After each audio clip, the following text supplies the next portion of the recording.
I'm all about people getting as much information as possible. So I'm used to holding a microphone in my hand. I don't have to hold one tonight, so it's a little bit different. So I'm Janine.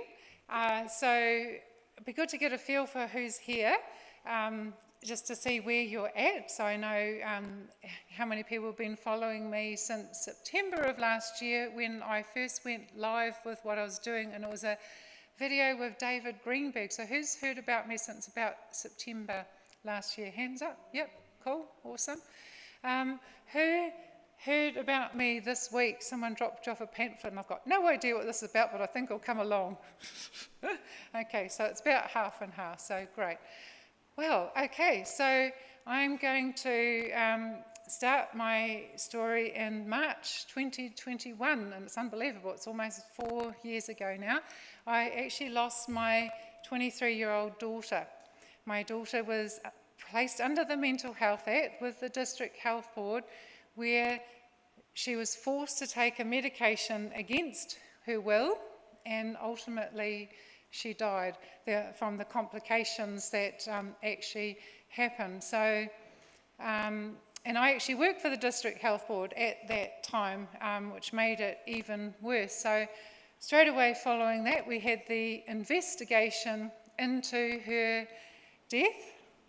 And yeah, basically I found out that corporations, all they're interested in making sure they have no liability. So what happened is that found out that the people were told who they're allowed to talk to, who they weren't allowed to talk to, what questions they're allowed to ask and what questions they weren't allowed to ask. So that all concluded in October 2021, and November 2021 was when the mandates came out. So they made my decision very easy. I obviously didn't want to have the vaccine, but who wants to work for someone that, what they did to me, not only as a mother, but as an employee. So at the time of the mandates, I had already placed myself off work. I saw all this crazy stuff going on, and I put myself off work, and I started looking at all the laws that were being changed in New Zealand, hundreds and hundreds of them, while we're in a state of emergency, when a government has full emergent powers to make decisions. In that time, discovered, and while I was with the District Health Board, they were being implemented in the District Health Board as well. So one of them is that in a state of emergency, you don't need to have informed consent to do euthanasia. Who knew that? You don't have to have the mother's consent to do an abortion. So I thought this is starting to get a little scary, some of these things that were being passed. So the week that the mandates come out, because I'd been furiously looking and investigating, I started to realise, whoa, there's a big amount of corruption that's going on here, and I wanted to expose it. And I'm still, can imagine, still a bit in mad mama state after what had happened to my daughter. So anyway, someone gave me the first autopsy report of the first vaccine death, and that was Rory Nairn. So I had that in my hand. And then their own data came up from the Ministry of Health, says that the vaccine wasn't effective. So if something causes death, it's definitely not safe, is it? So I basically provided them their own data, and I said to them, I sent them a liability notice, and I says, here's your data. Here's the proof. This vaccine isn't safe, it isn't effective. So therefore you're going to be liable for every single death, every single severe adverse reaction, every single loss of livelihood. And I'm putting a charge of $1 million on behalf of every man, woman, boy and girl in New Zealand. Now can you hear the passion in that?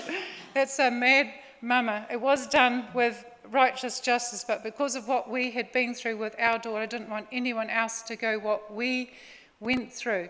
So that was at the start of my journey. Now I had 7 weeks off work for health and safety reasons where no one wanted to talk to me.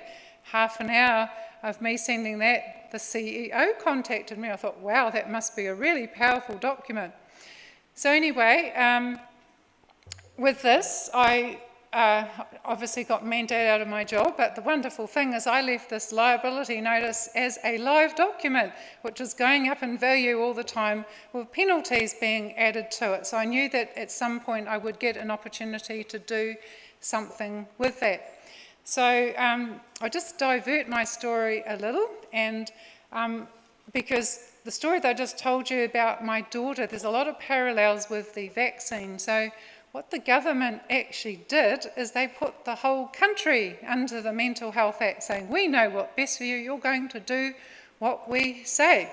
And this is where we start discovering there's a lot of corruption that was going on. So I want to explain to you how they did that.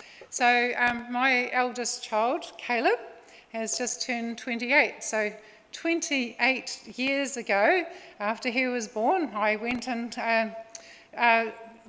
to register his birth. How many other parents are here in the room?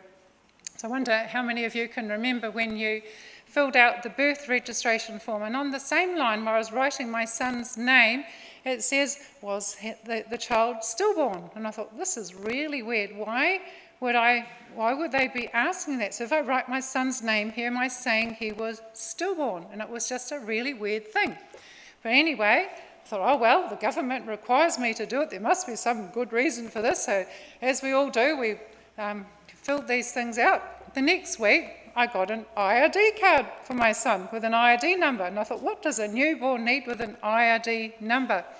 So basically, right from the word go, from our birth certificates, they create another entity, which is actually a corporation name to represent you. Who hands up, who knew that? So some of you knew that. So when you look at New Zealand legislation, it talks about this act binds the Crown. It's in every single document of theirs. And we all thought the Crown was firstly the Queen of England, now the King of England. But it's actually a corporation. So who knew that the New Zealand government's a corporation? Yeah, so most of you do. So what's the main purpose of a corporation, folks? To make money, exactly, right. Okay, so this, I'm going to share part of this now, and then I'm going to come back to this later. So basically what the government did is that they set up this corporate name to represent you. So you've got if we look at how the world is structured, so did you know there's actually about 7 families that own over half of the world's wealth? And sitting under them, there's a couple of big companies. They're called BlackRock and Vanguard. And then underneath that, you've got the Reserve Bank and you've got the Bank of International Settlement. Underneath them is all the countries, which are corporations that sit up here. And then we've got the police are a corporation, we've got the councils are a corporation, you've got all these things that go on. And then if they've set up companies to represent us, then we sit under the government and also under the council corporation. So what they did is that they considered that you were under them, that company was, and they put your company name under the Mental Health Act, not you. So this is part of the deception in what they did. So I'm going to come back to that, but I just wanted you to be aware that this is where it's gone from the corporations just making money to they're actually doing harm to people now. So this is why I'm doing what I'm doing. And I'm going to share with you, as you see, as it progresses, I've now been holding the corporations accountable, but this has got some really, really good positive implications for us going forward. Okay, so back to my story. I said I've been mandated out of my job.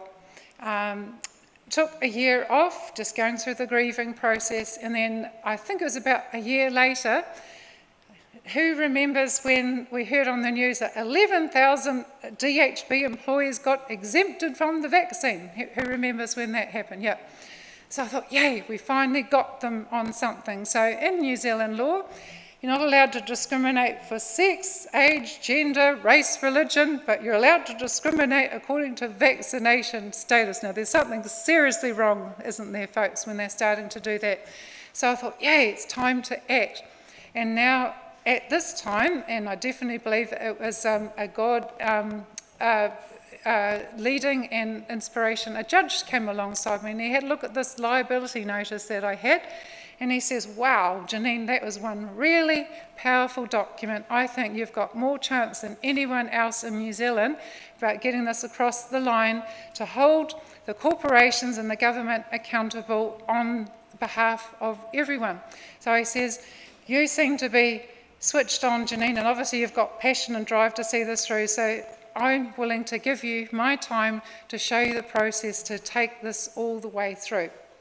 So then what I did, so I'm just showing you the process for one, but obviously it was the same for all of them. So this is with Health New Zealand. So the district health boards all changed. So the mandates came out in November 2021, and the 1st of July the next year, they all changed over and they were called Health New Zealand.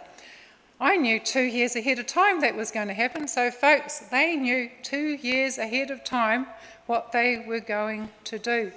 So basically, all of the CEOs in the district health boards were moved aside, and they were put in the parallel company over here, the Ministry of Health, and this is all about preventing liability. They didn't want any liability to do with all the things that went on with the vaccine. So anyway, the judge said to me, the power of three, and it's quite amazing when you look at Scripture, there's often a lot of things to do with the power of three, so I'm going to share with you some of those things. So he says I need to get 3 liability notices out. So the second one that I got out, I actually found out where the CEO lived, and I got it served to his home address, and he even signed for it, so I've got his name on it. So it was really great. Now he, at the time, I was telling you he'd been moved over to the organisation alongside, which is the Ministry of Health. He was working at the primary health organisation. He got on the phone and said, and I'm pretty sure this is what happened, he says, whatever you do, don't open the doors. Would you believe that that office was shut for a whole week and they didn't receive any mail because they didn't want to receive that liability notice. That's how powerful that document was. So anyway, ultimately, I kept at it and on at the post office, and a week later we did get it to them. So anyway, after that, so they'd had 3 liability notices, no excuses. Then they had a set of 3 affidavits, and each time an affidavit done, for those of you that don't know what an affidavit is, it's basically declaring your truth. You declare your truth to someone else, and they have a chance to rebut it. So this was given to all the officers in Health New Zealand, including the CEO, the current one and the past one, and all the people that had been involved. And all these other things were coming in. So every time I got to add something else. Who's heard of the drug remdesivir? Yeah, so that is the drug of choice that the government says was the only treatment protocol for COVID, when it had been proven overseas that ivermectin, hydrochloroquine, and what's the other one? Yeah, well anyway, so there's a lot of really great things that have been proven. So why did they just choose this one? And this one actually has a high death rate. So you'll find a lot of people that went into hospital with COVID that actually died, they'd actually been treated with remdesivir, and they did not die of COVID, they died of that actual drug. So I got them on that as well. So anyway, so roll on in time, we did the 3 lots of affidavits, no rebuttals, and we got to the point if I did a commercial lien. So I pretty much worked out by that time, with all the evidence that I put in, that they'd harm every single one of us in New Zealand in some way. If you took the vaccine, if you're harmed, and if you didn't take the vaccine, you were harmed. So the population, according to their own data at that time, was 5,338,900. Multiply that by 1 million. Any idea what that is? Yeah, a lot of money. 5 trillion. So that was the charge that I put to them on a commercial lien. And at that point, it went through the high court system, where I had to get it out, serve it to all the individuals in person, and they had one final opportunity to rebut, and they didn't. And I got immediate summary judgment against them. So I want to tell you a little bit more, just to sort of put you in the picture of how I did that. So I'm telling you that we've all been taught about Crown law, and this is where we are. Now, if any of you had lost your job and had gone to make a claim and you'd done it in Crown law, all you would have got would have been loss of wages and $30,000. They cap it at that.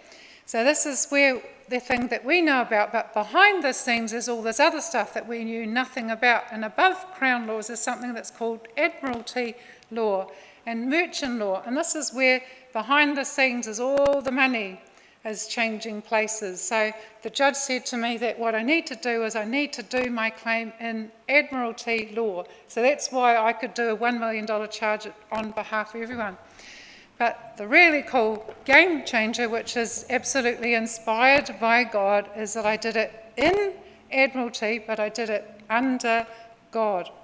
So what I've discovered along the way is that the word legal, as in the Encyclopedia Britannica, first meaning when it came out in 1893, means to remove God.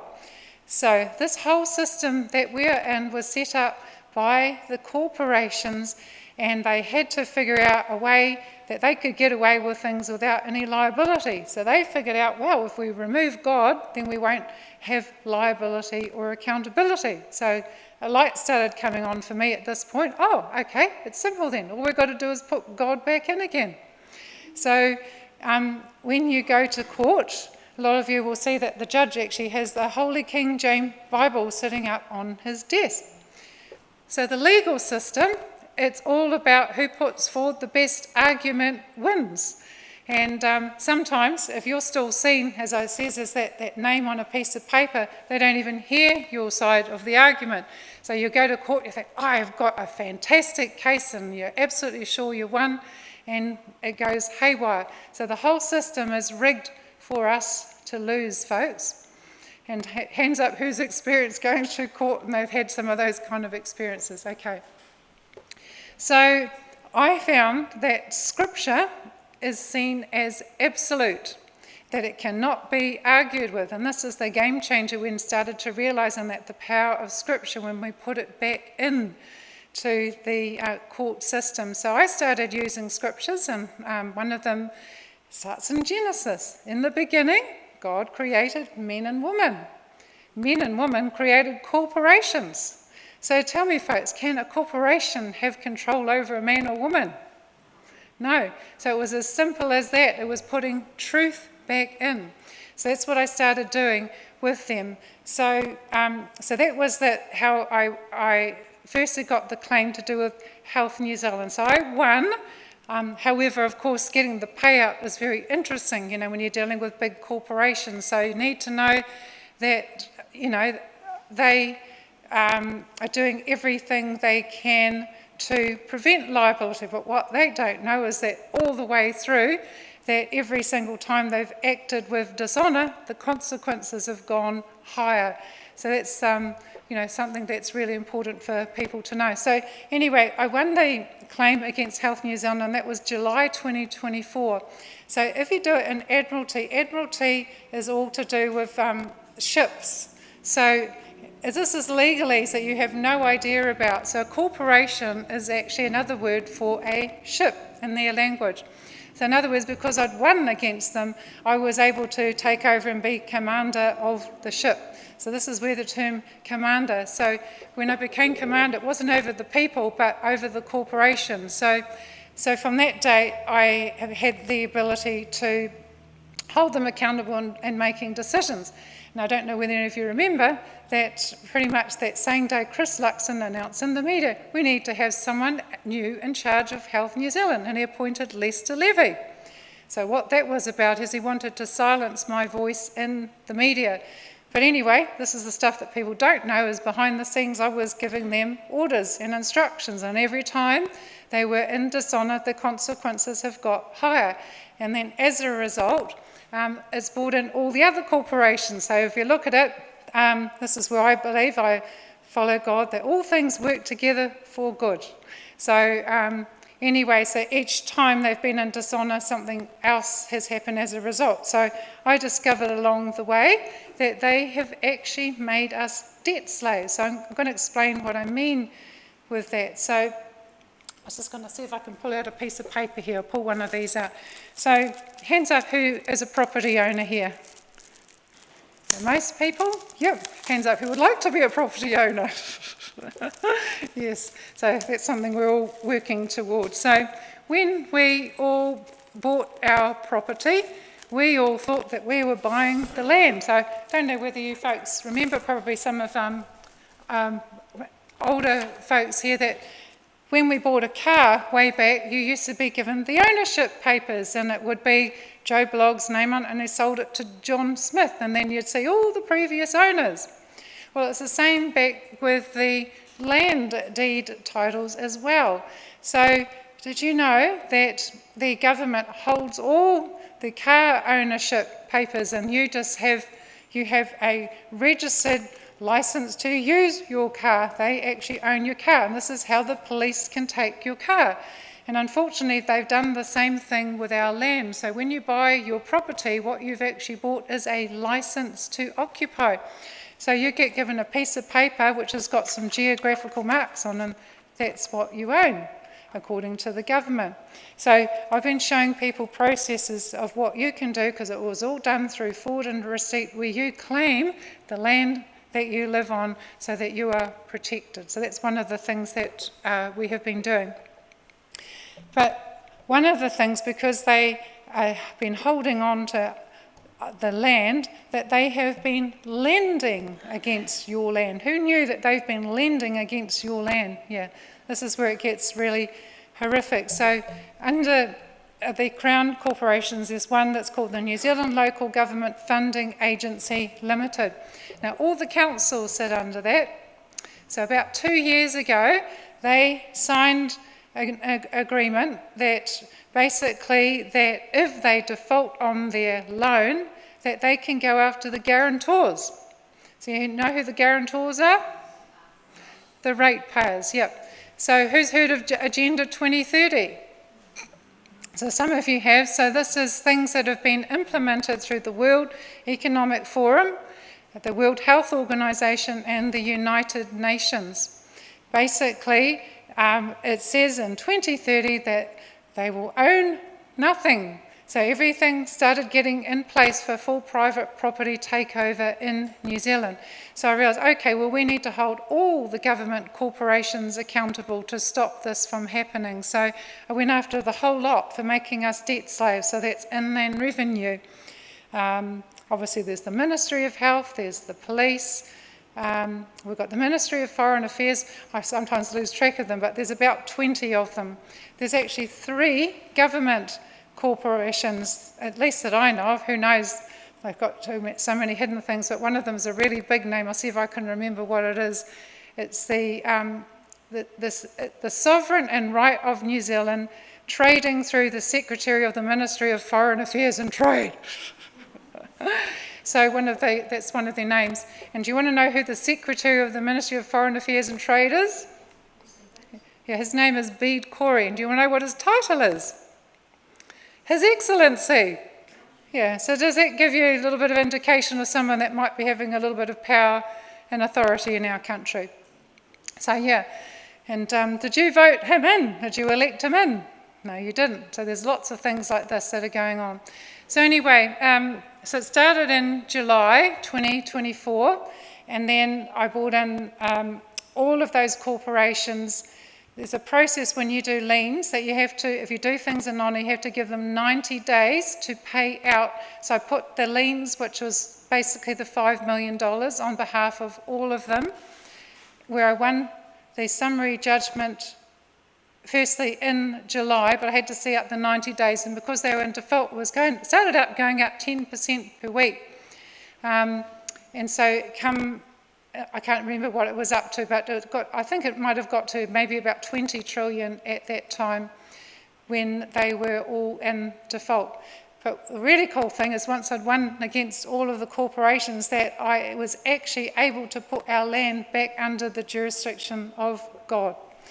And what that means is that all that matters is the truth. So in my documents, some of you that have been doing common law stuff and learning all these things, that if we do it according to them, there's all these rules that you have to follow, isn't there?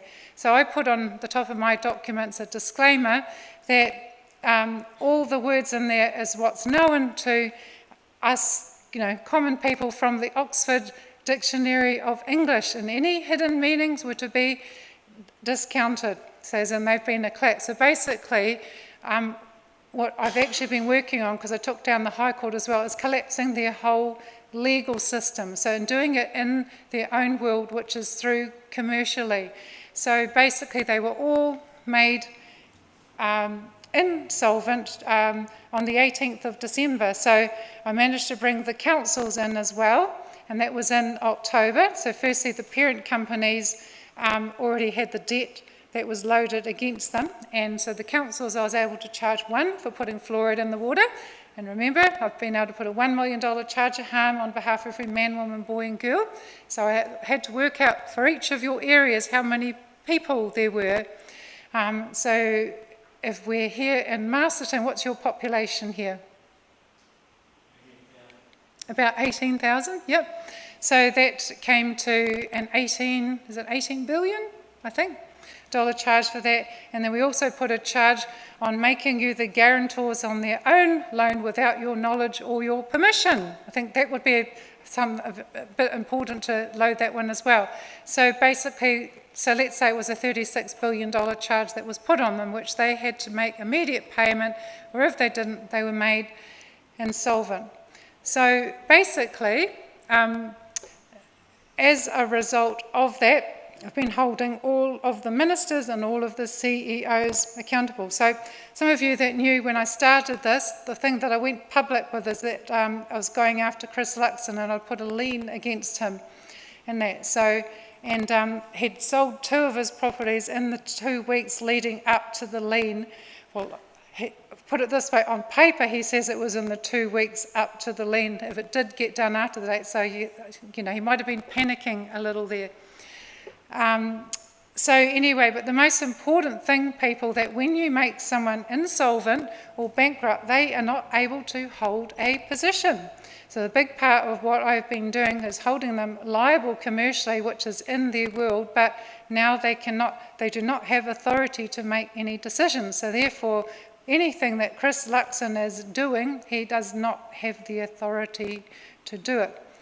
So, I'll throw in a little fun thing here. So when you do a commercial lien, there's a company's website that you go to. It's called the PPSR, which stands for the Personal Property Security Register. So I registered my liens on this. So the register that's in charge of that contacted me, and he wanted to remove my lien pretty much the day before Chris Luxon's went to the 90 days. So you know that there was a very clear intent when he was doing that. So wonderful thing, folks, that I had a judge walking alongside me and I'd already done everything and all the steps were correct. And if you do a commercial lien properly and true and correct in law, that a registrar and even a judge cannot remove it. So I knew he didn't have the ability. He took it down off the website, but he didn't remove it. But I'll just have a little bit of fun with you here. So anyway, I got a letter from him, and this is what it says. I'm going to take your liens down, and there's nothing that you can do about it.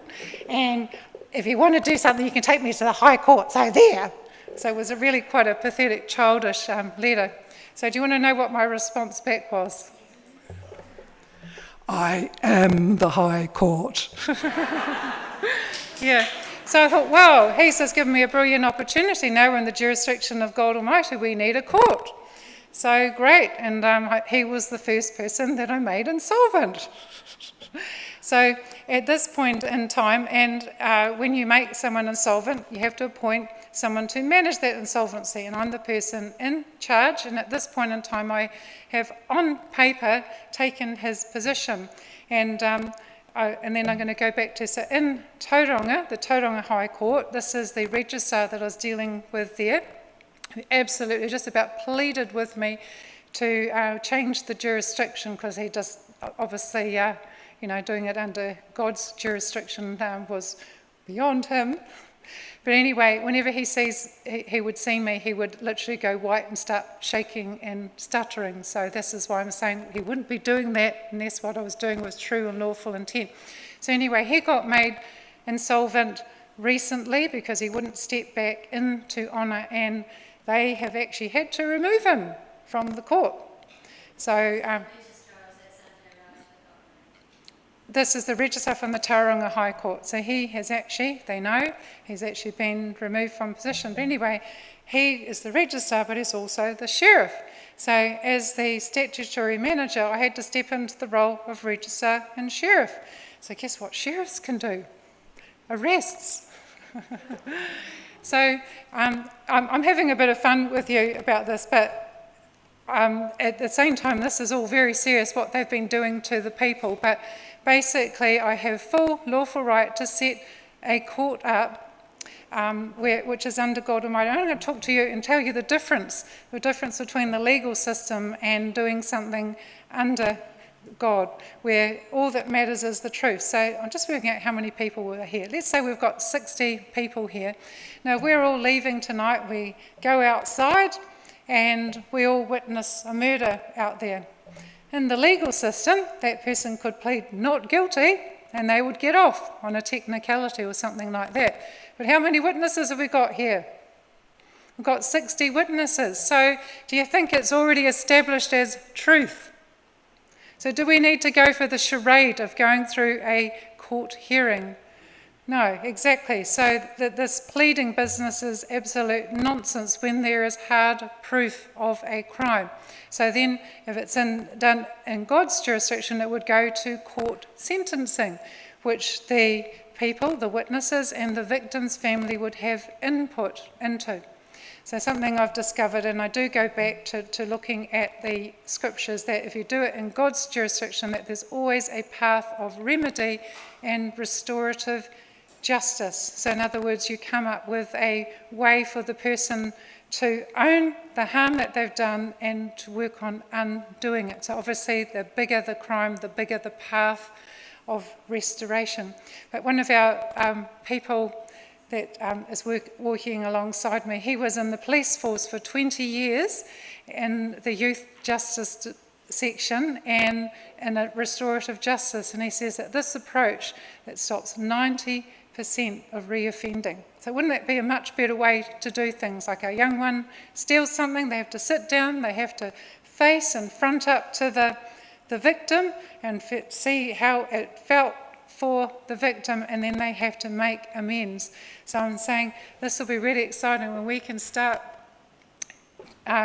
doing this, and this is what we actually have the ability to do. Okay, so I've told you now what has happened in terms of that they all have been made insolvent, and there has been some arrest warrants that have just gone out. Want to know who one of them was? Diane Safati. So Diane Safati was stood down this week, and that was this is the power of what we're doing, the arrest warrant. But firstly, everything I've been doing, it's really important that people know I've been trying to do it in honour all the way through. So I've been communicating with the police for probably 3 years now. So I told them who I am and what I was doing and why. And I said to them that I'm doing this on behalf of everyone, obviously what's happened with the COVID thing, but also that everyone is at risk of losing their property. So I've been trying to build that relationship with the police, and I do believe that there are some good ones in there, but I think that 99% of leadership in our country, once we get rid of a few real bad eggs at the top, will actually step back into honour. But yeah, so basically the police were given the arrest warrants and they have chosen not to do anything about them, so now we have to go to Plan B. So I think that's the big thing that a lot of people ask is how do we go about the enforcement? So I'm going to talk to you a little bit more about that later. So I just got a couple more components to my story that I want to share before we get to that. So, okay, so I want to show you just how corrupt this whole system has been and why. The other thing, I was inspired, there it is, it's over there to design a flag. Now, this was a direct message to design a flag. Now, I don't even know the importance of a flag. Just see some of our beautiful Māori chap with the back, he's got a flag on him. You know what flags are all about, don't you? Yeah, so a flag means jurisdiction. So the New Zealand flag we all thought represented our country, but it doesn't. It represents a corporation. So I found out that having a flag is really, really important because it does talk about jurisdiction.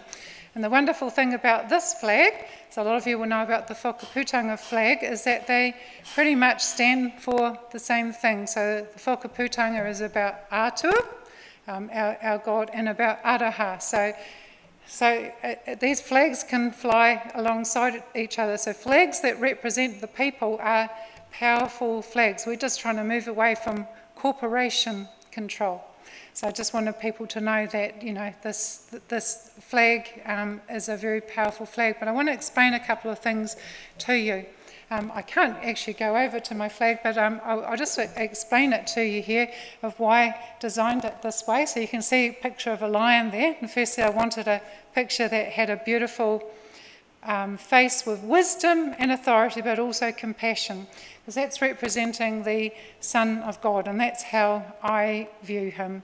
And underneath that it says King of Kings, so and it's got a cross next to it, so it was recognizing the sacrifice that the Son of God made on behalf of everybody to restore us back to having a relationship with our Creator.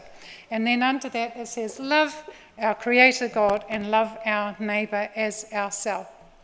So the final line is something that some people have struggled with, and I'm going to say what that is, and that it says that every knee shall bow and every tongue confess that Yeshua, which is the Hebrew name for Jesus, the Son of God, is Lord. So I just want to say firstly that I'm not trying to put religion on anyone.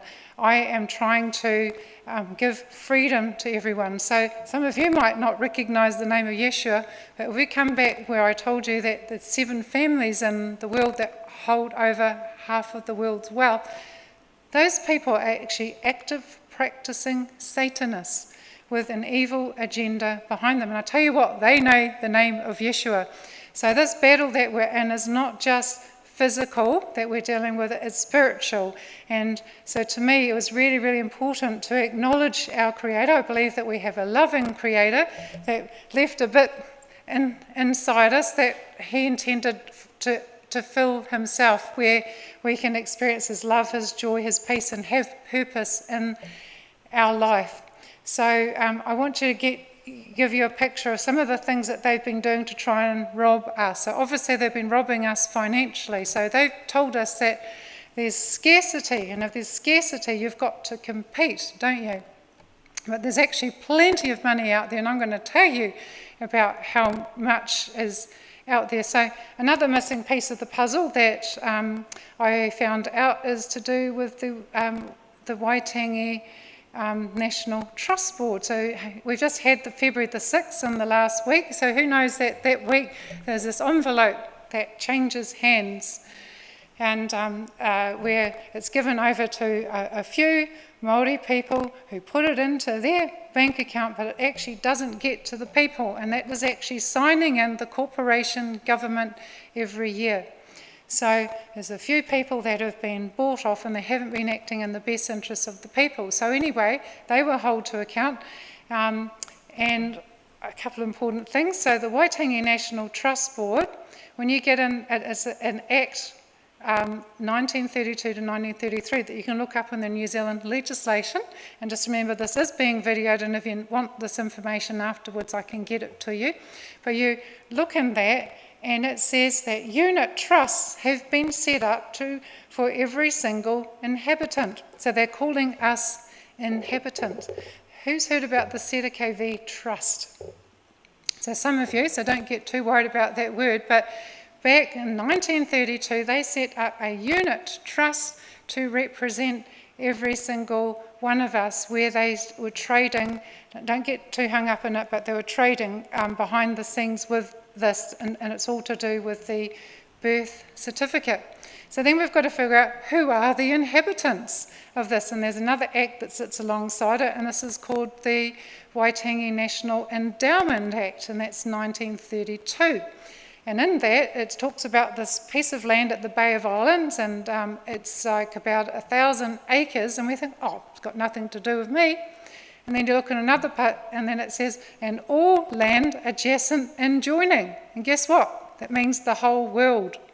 So under the Waitangi National Trust Board, everything sits for the whole world. That means all the birth certificates for the whole world are managed from New Zealand, and all land transactions are managed from New Zealand. Who knew that? I only found out about this just recently myself. So why New Zealand? So I believe it's 2 reasons. One, first in time, first in law. So basically they had to set it up from New Zealand because we're first in time.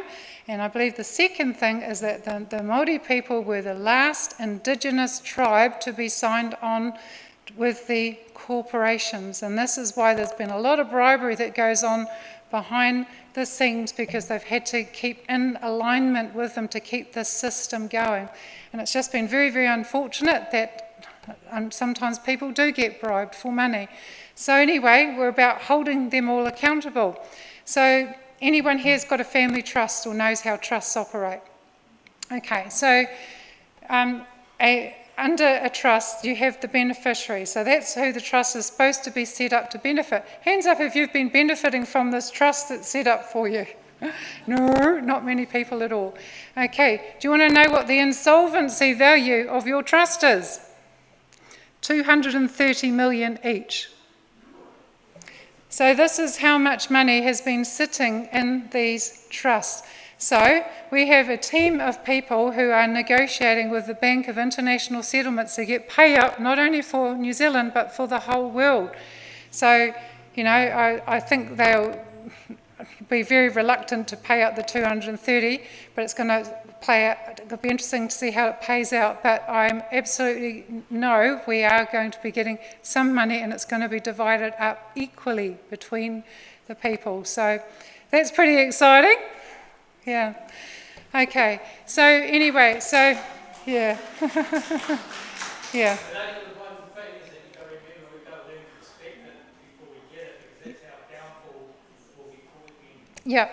Yep, exactly right. So I'll just repeat what he said, and that is that people have got to learn how to handle and respect money, or it doesn't actually benefit you and can be for your downfall. So a lot of people put time and thought into this. So let's say we've got 3 million people in New Zealand that come into money.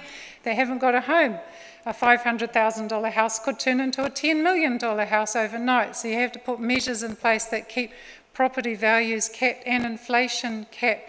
And then it would have to be a ballot, and they'd have to be only first home buyers, and then you've got to make sure bribery doesn't happen. So there's lots and lots of thought that people have put into how we could manage this. And then one thing I've learned, so I've done a lot of property development and building and that, and I've discovered that if you give people something for nothing, they don't appreciate it. So having skin in the game helps people appreciate it. So it may be that people, you know, if we're dropping off taxes and rates, or at least getting them down to a minimum value, we encourage people to save.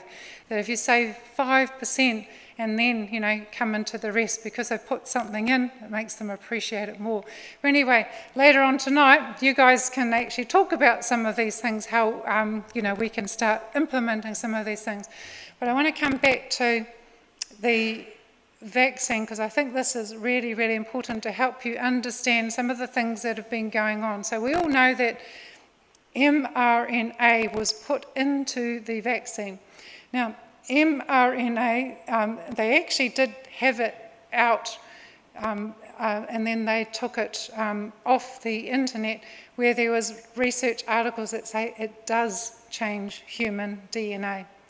So if you've got if you look at behind the pharmaceutical companies, which pretty much control everything, is these active practicing Satanists. What was their intention behind this? So if you put mRNA that changes human DNA, they look at it that you are now their creation. You are no longer God's creation.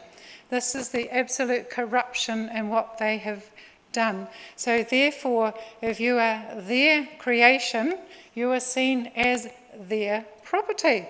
So do you have to ask your property for permission? No, you don't. So let's say 70% of New Zealand got vaccinated, and just remember who was the one that signed us on for this. It was Jacinda Ardern joined and did a partnership of the government with Pfizer to sign us onto this. So it was done with deliberate intent. So I want to ask you a few questions. Hands up if you told your council here you wanted fluoride in the water. Let me see all those hands. Wow, I didn't see one. So this is how they're getting away from it, because they're seeing that they already have 70% of the vote. So all they're doing is just putting out, through the media, asking if you'd like to have input, but they're not listening to you because they've already said they've got 70% of the vote. So anyway, so this to me says that, the things, it has been absolutely evil intent behind that and what they are doing. But I do have wonderful news, and this is the thing where it's been so important about Yeshua, the Son of God. So one of the things that God has been showing to me is claiming people's DNA back to our Creator. And if the Son of God came to earth and lived a perfect life, then he has pure blood. And basically because of the sacrifice that he made, that we can have be restored completely. So I've got a lady on my property who does energy healing using tuning forks. So there's a science behind that. So if any of you that use tuning forks, so we've all got energy that flows around in our body like this, right? Well, she would use the tuning forks over a body, and a tuning fork, when it's in tune, it will go, it'll be like that. But if something was off, it would go, it actually goes like that. So anyway, she would be tuning people's body just to get all their energy flow and everything working properly. So she said to me that, and I need to just say here that if you have a genuine faith in God, I believe that it didn't disrupt your connection with your Creator. But she says the people that have been vaccinated, their connection to God is gone. She says that everyone has a connection here that's supposed to connect you with your Creator. Do you think that might have been intentional, folks? If you change DNA a little bit and you're no longer God's creation, they did that intentionally. And why would they have done that? Because it makes you easier to control. So anyway, I started talking to her and, about Jesus, as in the Son of God, and the power in his blood. A couple of weeks later, she came back to me and she said, Janine, the blood of Jesus is the most powerful thing that I have ever worked with. Obviously, I'm talking symbolic here, folks. I'm not talking about any type of sacrifice and all that, because Jesus already did that for us. She says she has been doing what I suggested to her, is claiming people's DNA back to God and asking the blood of Jesus to restore it back to how God intended it to work. And she says their connection to God has come back again. So, folks, I'm saying that the damage that has been done with the vaccine, obviously there's all these other healing modalities as well, what I'm finding is being restored when you connect people to their Creator. So that's what's really, really exciting, and I wanted to share with you. So to me, raising these flags is important, because I think it's so, so important for us. This battle that we're going to go through is to connect people to your Creator. And one of my favourite scriptures is that his perfect love casts out all fear. And if you walk in love, you don't walk in fear. So for me, with what I'm doing, I'll just say that I've had a couple of attempts on my life. I've been doing a little high-risk activity, but guess what? God's looked after me and he's kept me safe. I do not walk with fear, I walk with God. And because I know that I'm doing what's right, and it's on behalf of everyone, I know that I am divinely protected, because this is important on behalf of all. So I've come here to talk to you with 4 purposes. So the first one I've been coming around is I have actually been going around all of the councils. First one, I came to Masterton today, and we had about 8 police officers here to greet us and follow us around, and got in there. They were on high alert. And so I got in there, smiled at them and says, it's all right, I don't bite. Anyway, we made it clear that we were there in honour and peace, and we're here to give them some documents, but also tell them that they are unlawfully practising at this point in time. So in other words, any revenue they gain off the people is unlawful. And I says that all my claims have been done true and correct in law, and everything has been flipped. Now we're back under God Almighty, so it's back to how it should be. The people are above the corporations, and I says they need to listen to the people. You are in charge of your councils now. So in other words, you can go into your council and say you don't want fluoride in the water, and this is what I told them today. and that if they don't remove the water, the fluoride from the water, that you have the right. Firstly, it goes to the police, and the police are supposed to step in on behalf and protect the people, and if they don't, you have right to remove people from office. So it's when you realise this and people start stepping in together of the true power of the people that we can change this back around to doing things in the best interests of the people. So number one was going and seeing the councils and the police. So afterwards, when I came out, I spoke to the police and gave them some of our handouts, which you're going to get tonight, informing them of their rights. And I told the people in the council too, because they never send out the CEO or the mayor, because obviously they know they're liable. But I would say this guy in the council at least knew some of the stuff that was happening.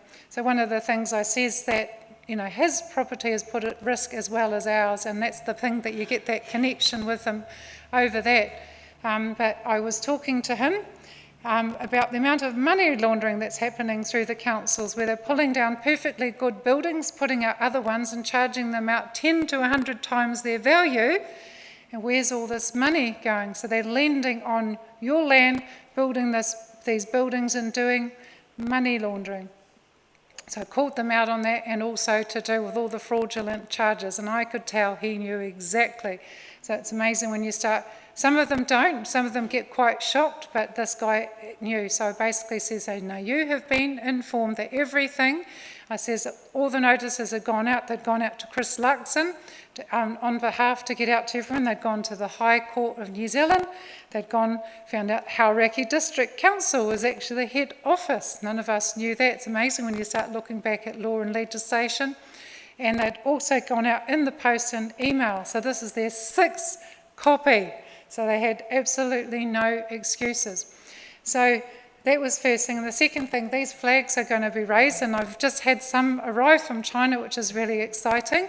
So I've got 250 full-size flags and 1,000 car flags. So if any of you want them tonight, I can get a whole lot sent here for you. And on the website, which is nowfreedomforall.com, I've actually given you a high-quality picture where you can actually go on Temu or another site and get them quite reasonable price as well. So how does this flag help, and how does it protect you?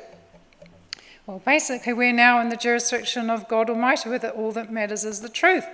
And so if you get pulled over by a policeman or someone comes to your door, you just got to say, sorry, wrong jurisdiction. I'm not in your jurisdiction anymore. And I've got some wonderful liability notices that you can give them where you can start charging them. So there is power in claiming this jurisdiction. I'm not saying that others don't have power as well, because I do believe the Whakaputanga flag is a really powerful flag as well. But I'm just saying you can't get much higher jurisdiction than under God Almighty. So that's about the flag. The next thing is, how do we all unite together? And I think that's been the real biggie, because they've kept us divided, haven't they? So I've been coming around the country and thinking, what can we find as our common ground? Oh, there's my board there. You're not going to see it, but I will get it. Maybe we can see it with the camera up there. So anyway, as I've been coming around the country, I've been asking people, one way to us to unite is to find our common values. So basically on the flag it's got love our Creator. So most people can accept, if there's design out there, there's a designer. You might call him by a different name, but most people can accept that, okay, yep, maybe there's a Creator. And I ask people, could you live in a world where it's about love your neighbour as yourself and to do no harm? And I found that 99% of people, as I've travelled around, could live according to those values. So hands up if you could live, if those became the values for our land. Yep, so pretty much everyone. Okay, so the next thing I found is that basically, if we get rid of this top-heavy structure of central government, we actually don't need all that. I believe that 90% of the funding can actually go to the communities. Not necessarily to the councils, but to the communities, because I think a lot of their money has been misspent. Who agrees with what they've been doing to our roads? No. And they're doing that all in the name of climate change. They're trying to make it so frustrating for us being in cars that we will want to walk or bus. Another thing, Agenda 2030, that I'll bring up, they talk about no discrimination. That means no one will have any rights. And the other thing is that equal health care for all. What that means is that you will no longer have the right to live rurally. We're going to move you all into cities. This is some of the agenda. This is why we're taking these actions, what they're trying to do, people. So if we bring all the funding back to you guys, I live in Tauranga, you guys live here in Masterton, it means that you can run your community your way. Your needs will be different here than my community. So one of these examples is that our health system has been run by the pharmaceutical companies. So whether it be the doctors' clinics or the hospitals. So you can, and instead of, I hate the term alternative health, we can actually set up real health, which means that you can get in the med beds, you can set up things that actually keep people well and actually cure people. So it wouldn't be exciting that if the money comes to you and you get to say and how it is spent. So that is what we're working towards. And then you get to know the people in your community, you get to elect the people who are in charge of your community. And it may be that it ends up being smaller groups rather than, like the bigger group, how you do that. So if you elect someone and they're acting in the best interest of the people, great. Guess what? If you're running the community, the people are. If they're not, you can remove them. You don't have to leave them in for 4 years. This is the kind of society that we want to create, folks, and everyone agrees with that we need people that are our leaders in our community. They're going to act in the best interests of all, and if they don't, you can get rid of them. This is where it gets really exciting, folks. If you have decided on your values, you don't need political parties. You know what? Political parties are designed to divide. That is the whole intent of political parties. They're to get people to divide and take sides against each other. I think I know probably better than anyone. I'm married to an American. As we know, they've got 50% of Americans that hate the other 50%. They've had them so polarised against each other. It's funny, the night that Trump got in was, I was running a meeting. I had 200 people there, and freedom people, and at the end of it there was this massive big cheer, and I thought, wow, you wouldn't see that happen anywhere else. Yeah, so I think most people here know that Trump's trying to do some pretty amazing things to turn things around to actually benefit the people again, so that's really great.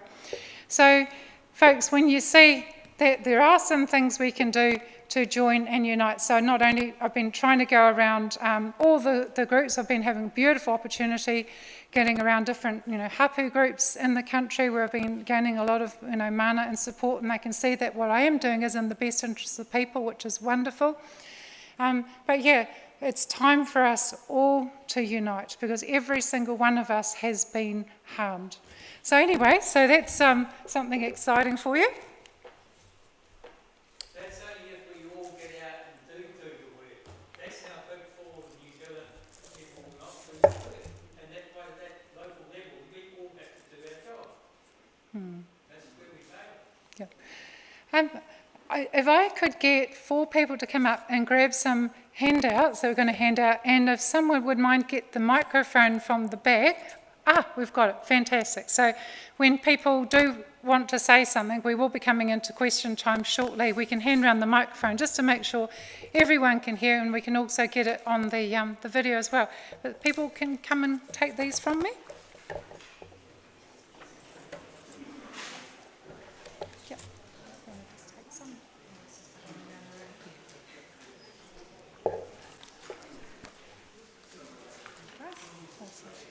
Yep. Yeah. There you go. So the 4th reason I'm coming around is it's time to wake up the masses.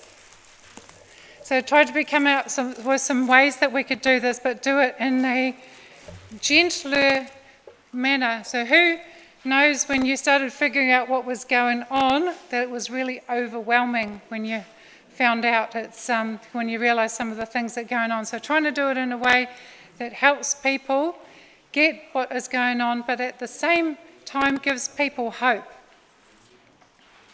So everyone's got one? We've got plenty here. I've got 500. Yeah, that's cool. So all of these I'm leaving here for you afterwards. Yeah, cool. All right, so I'm going to read this out to you. And so obviously you've got your one in front of you. So it says here, are you entitled to compensation? So obviously it's getting people's attention to start off with. This is exciting news where the pharmaceutical companies and their partners, who were the partners, folks? The government, exactly, people realising this, are now being held accountable for their actions of harm and are required by law to report all hazards and risks and ingredients. This notice is to inform you that the first case has been won where a vaccine injury claim has been accepted. This has opened up the door for all. mRNA vaccines change instructions to our genetic makeup, where DNA is responsible to communicate message to the body on how to heal itself. Some of these codes have now changed, and this has led to many medical problems related to the COVID-19 vaccine. So who knows, either experiencing them yourself or having other people you know that are having medical problems. Yeah. Okay. So data is now being released from Pfizer. Tell me, folks, was it released willingly? No, it wasn't. But fortunately, some decent people on the inside realised what was going on and they got this released to us. So data has now been released from Pfizer as to the many vast medical problems associated with this vaccine, and that shows you a QR code when you can look up some stuff about it. But we're obviously getting a database, and one of the really good databases is with Linda Walton with the, what's the name of her group? The Health Forum. So she's got some really, really good information there. Were you required to be vaccinated to keep your job? Yep. So that's the reason why a lot of people got vaccinated, wasn't it? A business has a duty to ensure that the health and safety of persons are not put at risk from work carried out by the business. And this quotes here the Health and Safety at Work Act in 2015. So now we're using their own legislation against them. The mandated COVID-19 vaccine has been identified as a potential health and safety risk.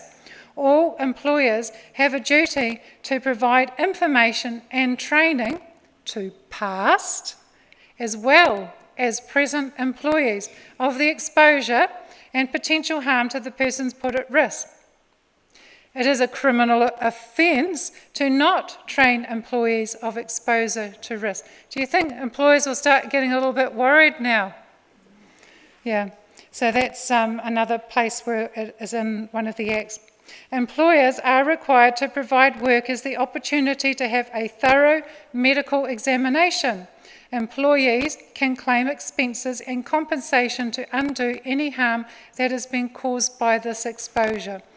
So everyone should have the right to go to someone of their choosing. As we know, the medical practitioners have been compromised.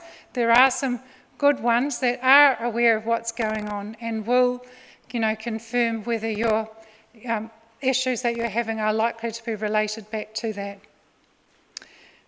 Oh, I missed something that was very important, or maybe I didn't comment on it. Are you aware that the recommended and mandated COVID vaccines contain SV40, where evidence showing high rates of cancer following? So this is simian virus 40.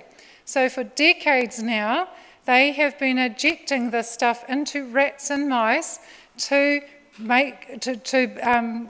it to produce cancer, so they can test their chemotherapy on it.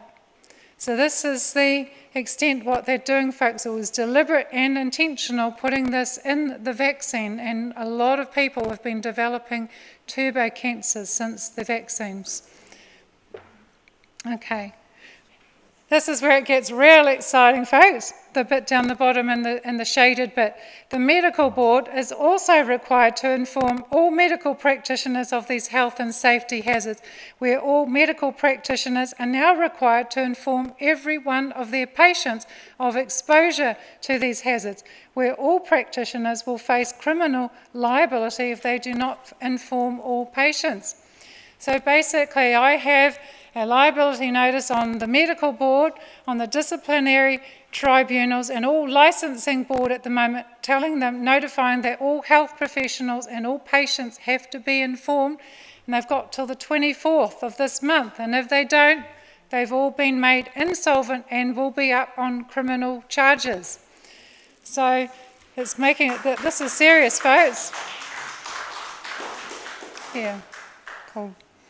So when you wake people up, you need to give them hope, and that's what the other side is, just to start to give people a little bit of a taste. So are you aware that the current system is designed by large corporations whose main interest is to make money and is no longer serving the interests of the people but is actually doing harm?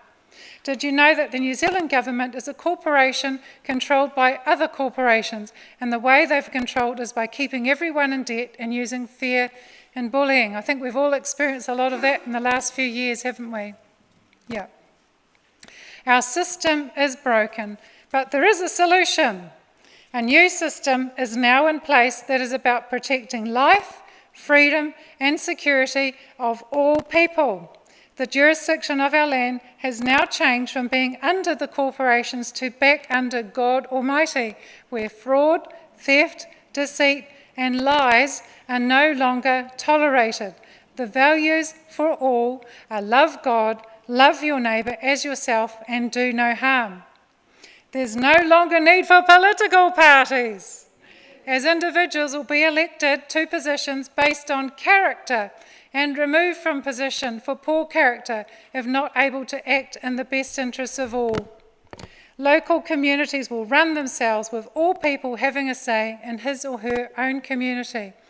You will start seeing new flags being raised to recognise this jurisdiction.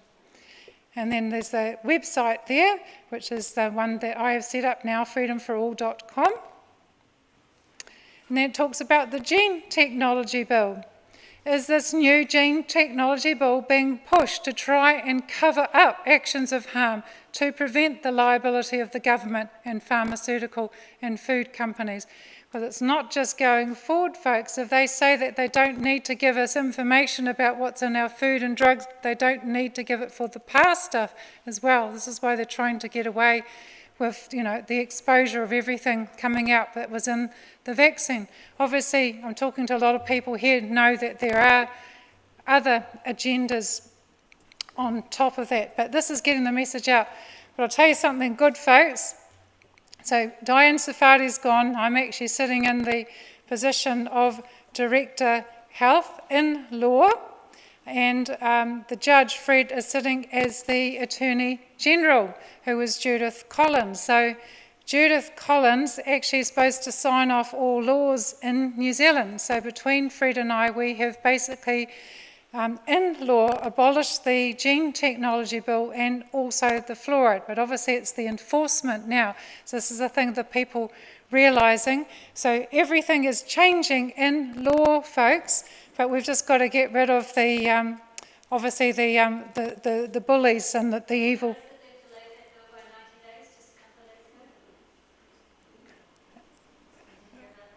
No, I hadn't, so yeah. The bill has been delayed for another 90 days. Yeah. So anyway, so that has been abolished. Okay, so do you want to know exactly what is going into your body in medications and the food you eat and the potential harm? And I'm sure we'll get 100% hands up on that one. Did you know that a charge was placed against the government of $1 million for every man, woman, boy and girl for exposure to harm through the COVID-19 vaccine and also the fluoride in the water that is proven to cause cognitive decline? So the fluoride in the water isn't the one they're saying it is, it's actually the waste product of fertiliser plant which comes from Tauranga, where I'm from.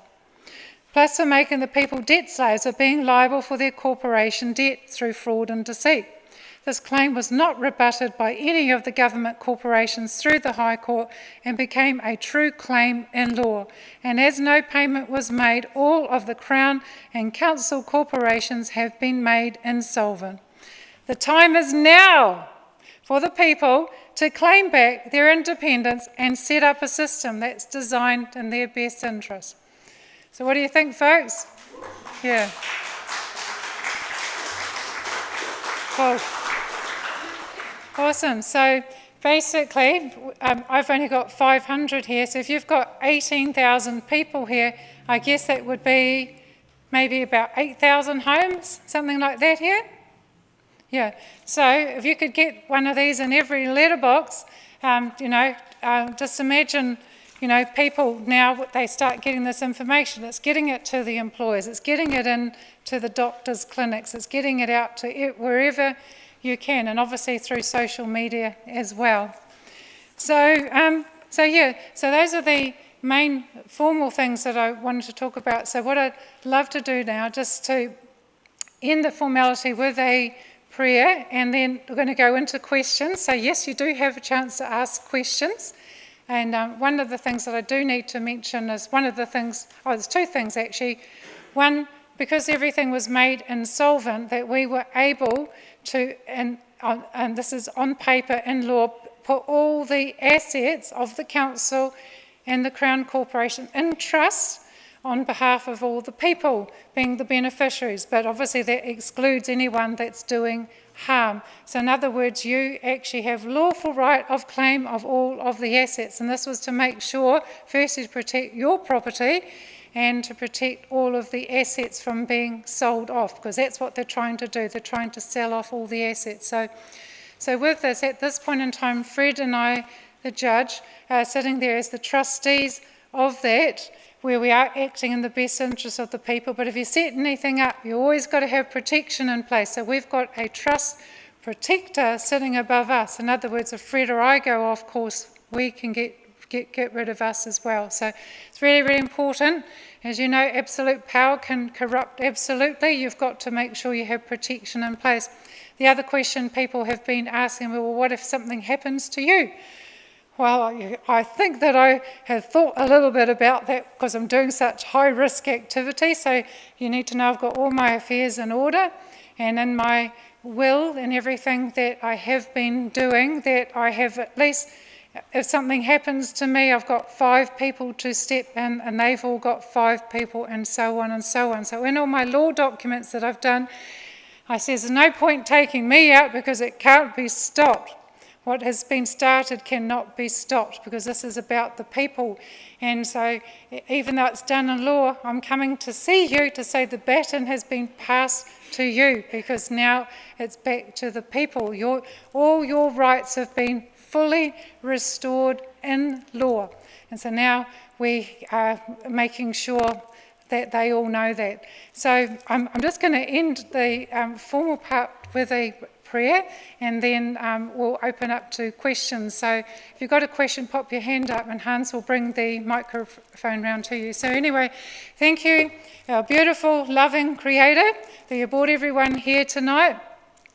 And I ask that you would speak words of hope and life to them and to their hearts, that go away encouraged tonight, and with the belief and faith that they can do something to bring about change here in their community. So I ask that you inspire people with some amazing ideas before they leave tonight. And Father, as you know, with shedding, and they've also been trying to get this mRNA in our food and all sorts of other sources, whether it's through the air. So I know that they've been trying to damage us. So I say now for everyone, I just hand, and you can do the same, your DNA back to your Creator, and ask him to cleanse your DNA and make you back in the perfect manner that he created you to be. And one of the other things, so they've been robbing you 2 ways, folks. So there's 2 messages I have for you. 2025, the message is come alive in 25. So they've been robbing you because they made you believe that you were this legal fiction corporate name.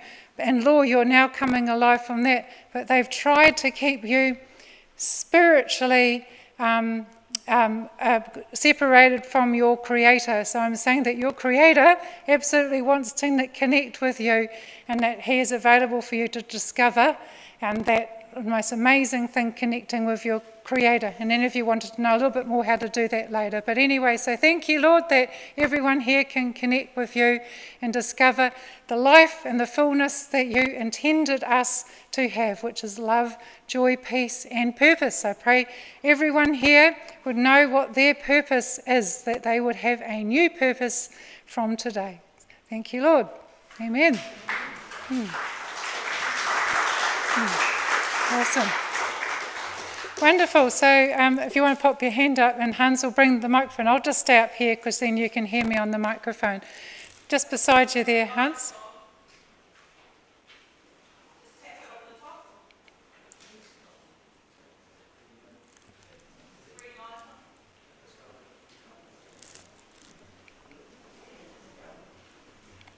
So while we're getting the microphone sorted, I'm going to break into 3 groups soon. One of them is going to be a group where you talk about the handouts, about how you could get them out to the people in your community. Another one is about what you can put in place to protect you. So we're almost there, folks, in terms of collapsing the system, but normally before it gets better, it gets worse. So when the bullies are about to be kicked out, they become a little bit meaner. And some of you have experienced that. So this is where you need to stand alongside each other and find a way to support and offer protection. And the third group will be about if you were now running your communities and had an unlimited supply of money, what would you want to do in your community?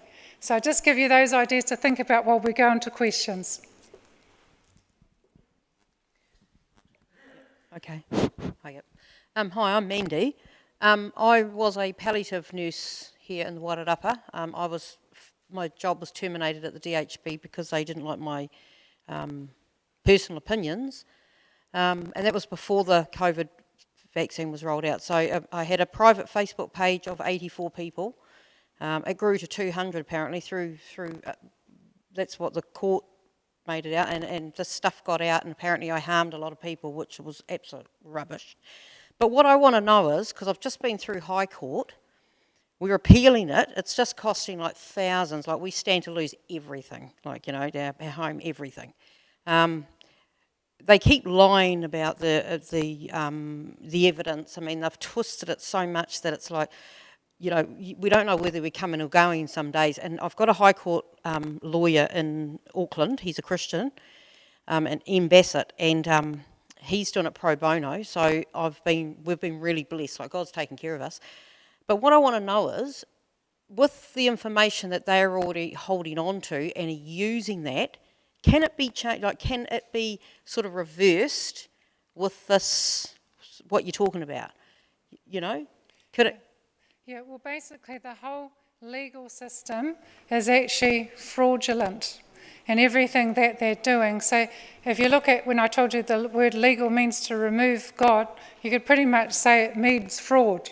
So the whole system is fraudulent. So I'd be happy to have a conversation with you afterwards and maybe talk a little bit more one-on-one, because it's hard when I don't know a few of the specifics, but I might be able to give you some tools that can help you in your case. I mean, even if your judge friend could talk to Ian Bassett, you know, like, you know, that would be amazing. Yeah. You know, because I'm seriously, we just don't know what to do. I mean, I'm trusting God through this. It's been 4 years. They've absolutely stripped us off. You know, we're just about retirement. Well, Jeremy is, but he has to keep working because they've taken all our savings. They've just absolutely stripped us. Yeah. Yeah. And it's all been based on just lies. It was, you know, like I'd harmed all these people, and apparently I'm a danger to vulnerable people in the community. You know, taking my career, just completely shut the door on us. Yeah. So happily have a conversation Awesome. with you and see what I can do to help. Awesome.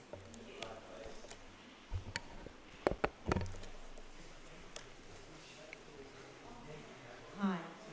Look, I am interested in what you said about that they've put the whole country under the Mental Health Act, because I've been looking for.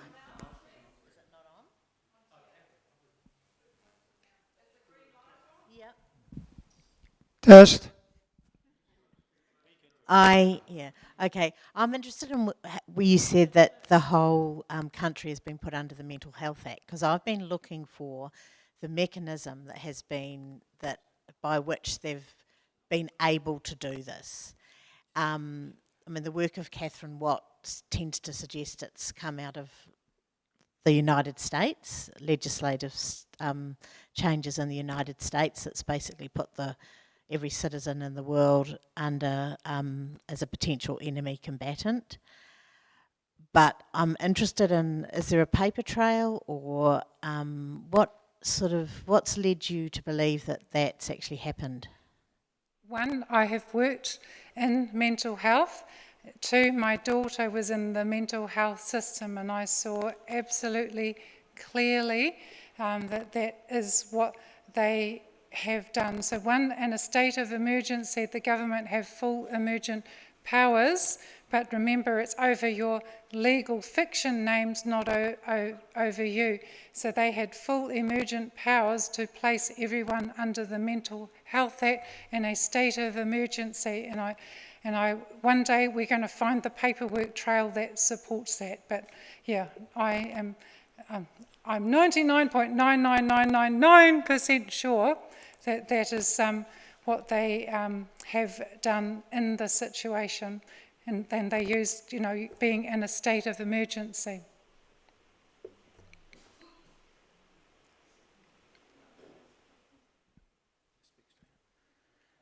Can you hear this? Janine, well, hey, going back in history, are you aware of that we were given independence back in 1835? And how does that interact with what you're talking about?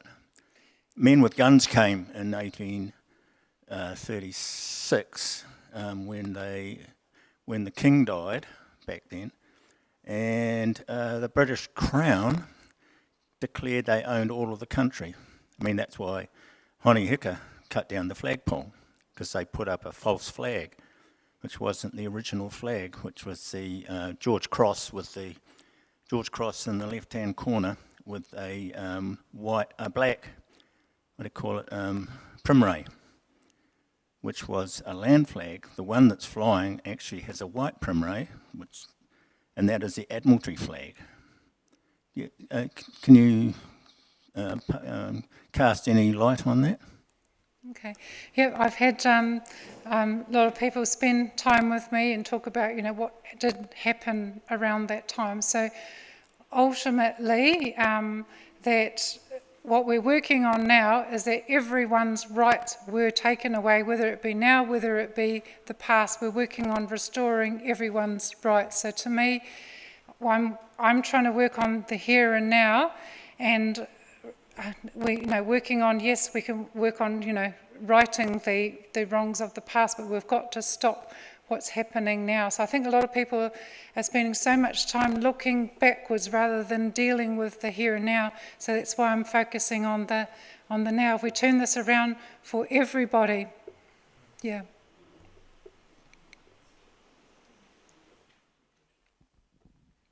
Hi, Janine. I'm Jill. Thank you so much for all your time and energy. I just wanted to ask about the property rights. I hear what you're saying. If we have all our property documentation with our lawyer, is that safe, or should we remove them and bring them home? And I have heard that everything is going digital and there will be no paper trail. Is that correct? And would that be safe? Okay, so what we're trying to create at the moment, because the whole system at the moment is fraudulent, so the native titles that were put in on New Zealand back to begin with have been unextinguished, so we'll be going back to the native titles on the land, which is, more of a description of the land. So your piece of paper that you've got doesn't really offer you any protection at this point in time. Where your protection is, we're working on documents for people at the moment. One, And hopefully soon we won't have to do this, because basically what I've done is claim back the status to everyone being fully alive and separate from your straw man. But while we see the actioning out of that, there's some simple paperwork that you can do that claims that, and then a little bit more complex to do with claiming the land that you live on, and that for you. So you have proof that you have purchased that land that you live on, and then you can actually they're holding on to the deed of that land and they're doing it illegally, getting it back again. And so I'm trying to work, in conjunction with everyone. So I am recognising, way back that for a lot of Māori people that land was taken. So one of the things that we've got, just take for example that the Fiordlands, and I have no idea, I've looked up, but it's at least tens of thousands of hectares, if not more than that, that was land that was confiscated off, Māori people, that should go back to them. And I think most people agree that if you've all bought a piece of land with good, honest intent, that you should have the right to live on that piece of land and have that not interfered with. So those are the processes that we're looking on, that everyone gets their little bit of land, but at the same time we're trying to acknowledge all the harms and wrongs of the past, and looking at that there will be compensation and compensation path for all, because everyone has been harmed. So sorry, I did a little bit of a wander off there, but hopefully I answered the question as well.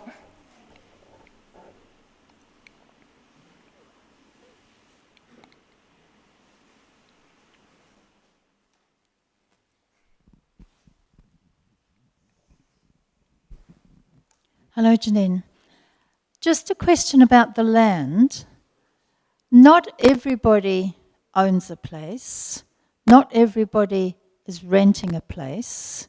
Some people have bought many, many places.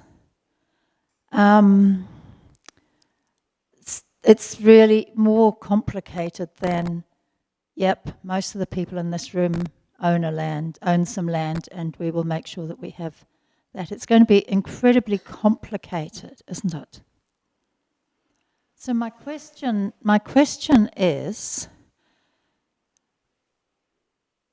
how is that going to work out? Because I've just travelled overseas, came back, realised that, the whole world is not actually Euro-centred. There are so many different ways of doing things.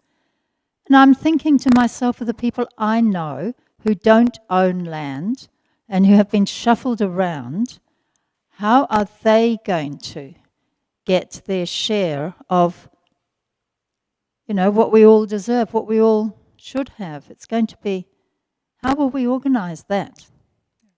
That was my question. Sure. Well, you can be assured that many, many people have been thinking about this for years, including myself. So I believe that it can be achieved, getting everyone into their own home with their own piece of land within 10 years. So it's not going to happen overnight. And as I'm going around and talking to the different groups, it's trying to again come up with that common ground of the how to do that. And I think most people would agree that we need to come away. So let's say someone owns 12 homes and then other people don't own any. So it's probably going to be for a period of time that basically the goal is to get everyone into a home. So it might be that everyone has right to keep 2 homes, as in one home and a holiday home. So in other words, they would have to sell 10. So they would have to sell them at the market value where we've kept the price of them, and then those 10 homes would go out to first home buyers, and then obviously I told you we'd have to have the ballot system and things like that. So those are just some ideas, but there's been a lot of thought that has gone into the how in terms of making sure that people that have got, particularly of houses, another thing is that particularly in Auckland, a lot of Chinese have bought up, and there's a lot of houses that are sitting empty, so they would be given something like a 6-month period to get someone living in that house, or it has to be sold so that someone else can live in it. At the same time, we're going to be having to build lots of houses. So, yeah, so be assured that there's been a lot of people who have thought on the how. But if you get right people with good intent, then these things are going to happen. And that's the important thing. If you get people that are acting in the best interests of people, then it's going to keep working towards that. That can only happen when the people that haven't got the houses wake up and realise they do have to look after a house and maintain it as well. It's both sides of equal story. Yeah, both sides of the story. And the Chinese houses, they were generally, what we heard was for when the crap happens over there, they were going to come and live in New Zealand. Well, that was a few years ago, but that's what the result of all that's from. It's not quite what we see it as, is buying the houses here just for, it was for the other reason. Well, a lot of them could get residency here in New Zealand by buying a $1 million house. I think that price has gone to $2 million, so it was their path to residency for a lot of them. So there is definitely that aspect, but the goal will be that we won't have any empty houses in New Zealand. Hi Janine, thanks for coming to Masterton and talking tonight. I just wanted to ask that you said the councils were now insolvent. What about the big roading projects that are already underway and the cost? Who's going to pay for those, like the Golden Mile in Wellington and stuff that's already under construction and not finished? Okay, so what are you talking about? Rogue printers? No, road works. Roading projects. Road projects. Well, in the different areas.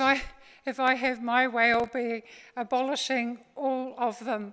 So basically, if everything they're doing under climate change, if you've got a barrier down the middle of the road and a barrier down the sides, and only one lane each side, is that a safe road? No, it's not. They've created a prison and an unsafe road, so it's going to have to be undoing a lot of the projects that they're doing on the road. So, yeah, soon as we get fully realise the people back under control, I'll be saying, all of you get on your bulldozers, want them down overnight, because our roads are just absolutely crazy. What they have done to our roads, it's actually been restricting our freedom. So, yeah, so obviously everything is going to have to be weighed up. We'll have to weigh out every project that's underway and look at it, is it in the best interest of the people? And if it is, then the funding, some kind of funding will be continuing for it. But one of the things I can't wait for is getting in front of the media. And so, you know, TVNZ is made insolvent, and I've just made stuff insolvent this week, and NZME, which is all the publications. Now we've got the enforcement of it, but when we get in front of the media, I'm going to be calling them the climate change nutters. Yes. So basically what I've realised is that sometimes you've got to shock people and use shocking language to make them think that nothing that they're talking about with climate change makes sense unless there is another hidden agenda. So so anyway, every project will be weighed up to whether it is in the best interests of the people, the land, the environment, the animals. So, a big issue is looking after our food and our animals as well. So that's next on the list, is going after the Ministry of Primary Industry. We've got people here that have been targeted by them. I've still got to gather a little bit more evidence to do that, but they'll be gone and they're all being held accountable. Some of you might not realise Fonterra, this last year, they started selling off their top assets, their high profit thing, which was Tip Top, and is it the Kapiti ice cream. Now, why would anyone sell off their top profit-making things unless there was another agenda? And at the same time, they announced that they've just perfected in the lab developing artificial milk. So in my documents that I have presented to government, that this is already known and that they are involved and that they are complicit, so that if they start destroying our animals, we know, they're involved. So, yeah, basically, so this is where, folks, I need all you, and you are the eyes and ears out there, to tell me so we can actually get and stop all of this other stuff going on. Just got one more thing, if that's all right. I'm just personally just concerned about all these 5G towers going up everywhere. From what I've seen on the internet, the councils can't do anything about it. There must be some agreement or something, but they can't do anything about it. So we've got one here right in front of our hospital. I'm just wondering who can be accountable for the decisions, or if we can find out, or if that's part of, where we're going.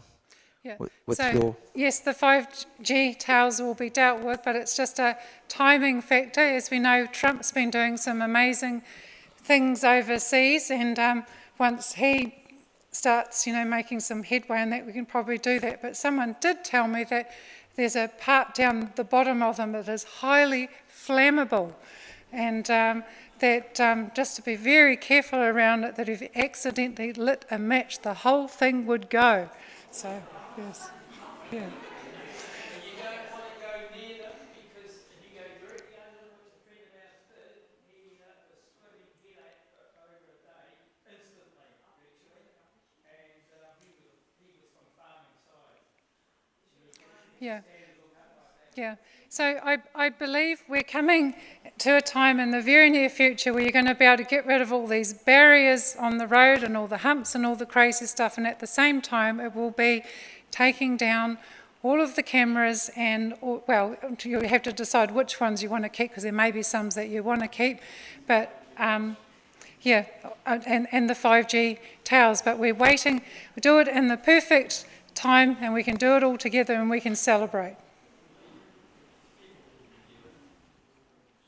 Hi, Janine. Just on the climate change issue, what about these farms that have been generally sold to overseas owners and have planted, I call boundary-to-boundary fence forestry, and they'll probably walk away and leave them, collect the money on the way. Yeah, I have some ideas on how to reverse that.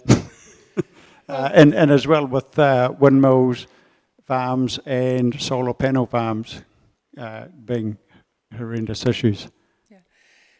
Yeah, well, we need people like you, because you're going to be really important in addressing all these things. So I want to bring up, folks, when Jacinda signed us on for 0 carbon credits, what does 0 carbon credits mean, folks? Yeah, that's right. It doesn't just mean 0 cows, it means 0 people. So in the last couple of weeks, they've been putting out in the media that they're going to be gaining credits for less people being in New Zealand. So, these are the things that we need to step in and do something about now. In Gisborne, I've met a group of people like this, and someone had a meeting that week with the mayor, and they was talking to about what was happening to the farmers and concerns about our food supply and all the rest of it. The mayor had a momentary lapse of judgment and said to them, "Don't worry, farming's going to be obsolete shortly." Yeah, so we know that there is a very, very evil agenda behind it, because farming is essential for our survival. So we absolutely need to protect our farms and our land. As well, the horticultural land around, on these very limited areas being swallowed up by houses. Yeah. Deliberately. Yep. Yeah, so that will be our high priority, is protecting our farms. And so then that, gets interesting when you look at division of land, because someone will say, oh, everyone can have an acre. Well, you can't have a farm with an acre, can you? So obviously farmers have to have a bigger portion of land when it's growing food for other people. So I love when you talk about equity, is everyone being given what they need. Yeah, cool. Hi Janine, thanks very much for visiting us. So the question I have is related to how you actually make this happen, how you enforce it. Like you mentioned, for example, that you've issued arrest warrants, but the police don't comply with that. And the police have the guns, not us. So, the army has the weapons, not us. So how do you actually make this happen? I mean, it all sounds really good in principle, but how do you actually enforce this in practice? Okay, well, one, I believe that God is with us, first and foremost, and that this battle is spiritual, and as we acknowledge our Creator, And then this is the thing with raising the flags all around the land. Would you believe, so how high the Masonic thing is in our nation? Everywhere you see a Masonic thing, they're opening up portals for the other side. And that, what if we, as genuine believers, are opening up portals to bring through God's angels to fight this battle with us? And I'm believing as we're raising these flags, we're calling God's presence. So one, we need help, and the spiritual help, I think, is an important aspect. But I believe that if we keep praying and asking, that we're going to have the right strategy, because it is a strategy game. And I see it's like a whole big thing of dominoes, and the first domino, there's like 100 things that have been holding it back, and we've been picking them off one by one. But once we've got it, the whole lot's going to go. So as I'm going around, I only need one council to stand up and be a whistleblower, and it's game over, you know, and I need a group of people to step in. We have the lawful right of claim on behalf of the people taking the assets to do with TVNZ. By the way, I've just found out that the CEO of Television New Zealand is also the director on the board of the Waitangi National Trust Board. So isn't it interesting when you find these links? So I'm saying that when you have strategy, that we will find a way to win this. We absolutely have to find a way to win this. So I'm doing it day by day, and I'm asking you to do it with me day by day. We've got to fight the battle today, and we keep on getting wins, and if we keep at it, we're going to win. Share the message. Hi, I've got a couple of things. One thing is, you know, we want to know how to do this. We need to be willing to do what Janine's done, having lost a child, and not be afraid to put her own life on the line. We can't sit around wondering what they might do to us. We've got to still act. Rather than be in fear, we've got to trust and be in love and be with each other and be with Janine. And if what Janine is doing feels and sounds good to you, then move in that direction one step. And one way you can do that is just by going on the website. I think it's $20, and the very first video tells you how to do your affidavit of life. Janine has undersold herself. She's a really good teacher, and she's working with stuff that I have seen other people using, and I know it works. We've just seen someone use it in court, and the judge literally couldn't get out of the room fast enough. The lady that's got the court case, go on Janine's website, just watch the videos, start with number 1 and start with number 2, and you'll feel a lot better really quickly about your own case. The other thing is the gentleman that was asking about 5G, none of us want it. There is a guy that's doing very similar work to Janine called Cal Washington. He's on Rumble, and he has got a group that he does. He's got Kiwis already on it, and he's having a lot of effect with some of the stuff he's issuing around the world, and people are stepping down and getting out of positions of power because they don't want the liability. He's Canadian, Cal Washington, C-A-L Washington. He's really good, common sense guy. He just got pulled into legal stuff through his own divorce case and a couple of traffic things, and he just is brave and keeps trying stuff. And what I've seen Janine do that's different to everybody else is she's using the law mercatoria, which is the commercial aspect, and she's using the affidavits with that, and it seems to have some sort of extra power. There are a lot of people going from a lot of different angles, and I don't think it really matters what angle we use anymore, so long as we all keep chipping at the system in our own way. So, thanks. This problem is not them creating it. We created this problem ourselves through our own selfishness, our own little looking at things, and they just come along and just worked in the background, and we just ignored it. To get the change, we have to change. Well, we have to look at life different.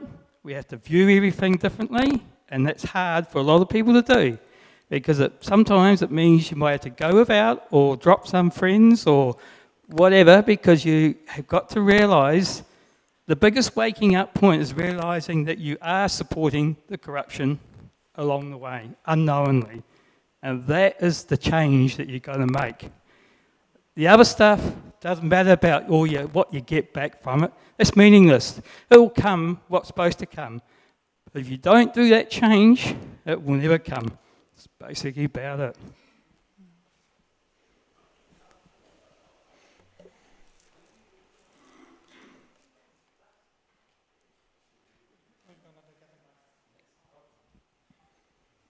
Yeah, I just wanted to ask another question. All the prisoners, right? The people who stand up for us, the whistleblowers, they came into prison and instead of helping them, we left them alone, right? So they are still in prison, some already for more years, 4 years, 3 years, I don't know. What do we do about them? Because my feeling says that we had to get them out as soon as possible. Well, I don't necessarily know who they are, so if I know who they are in their cases, that absolutely we can work on doing that. Cool. Well, I think that's the questions done, so... Oh, okay, one more, is that it, or is there anyone else? No? Did you have a question back there? Okay, cool. So if it's okay, we'll have you two next, and then we'll break into groups. And then how about come and catch me one-on-one if you've got another question after you two. Go for it. So I just got a couple of things to say. Over the time of COVID, some of the stuff that I watched was directed to the patients in America. So there's patients on the COVID vaccine from 2014 or 2011 with Fauci's name on it. There's also the patients for the DNA. It's there. It's not imaginative. They were talking about it when the crazy COVID information was coming out. So I just wanted everybody to know that it was all there. You can go to the patient's office and look it up online for yourselves and find it. It's all there. People talk about it all the time. So my question is sort of similar to the guy over there with enforcement, and you're saying that everything's insolvent. Well, they still kind of have power. And he's also correct with the police having the weapons and all this sort of stuff. Now, I've been victim to that myself. I was visited by the police because I wasn't wearing a mask at a tip, right? I'm outside. Now, I was completely powerless. They were going to arrest me, okay? And my question is enforcement. And you talk about using God and being faithful to God and everything like that. He also teaches that you got to do it for yourself. You can't just keep asking for him to do it. So what do you mean by enforcement? I've been to quite a few of these. And I just keep hearing that all this flag talk and the treaty and natives, and there's natives all over the world. We're all natives somewhere. So I just want to know, when you say insolvent, what does it actually mean for us? And where's all of the documents that you keep talking about when it comes to all the court cases, and you're the High Court? Well, if you're the High Court, couldn't you help Jeremy and his wife? You know what I mean? Like, there's all this language coming out, but there is actually no action, and the only way that we get told about action is we have to do it. Well, what do we have to do? Can I turn up to the police station and say, I want all my registration back, I've lost my mother, my birth mother, I want them all arrested? Nothing happens. So what are we going to do? Can't ask anyone. Okay, well, there was a lot in that. Okay. Well, I walk my walk before I talk my talk. So just to give you an example what I did. So basically I bought a property that had multiple houses on it, and I built another 8 houses on it. So basically I made myself a target to see if what I was doing worked. So basically, and what I've been practicing on my land is the values that we're trying to set up as well. So I've firstly found a way to hold jurisdiction where I have kept the police and the council and everything away from me and what I'm doing. And secondly, we created a place where people came, where we have lived according to the values of love God, love our neighbour, and do no harm. So I tested this, and I've done it for 3 years, and it absolutely works, okay? So there are so many levels to it. I'm working on so many things, and this is why I'm saying it is strategy.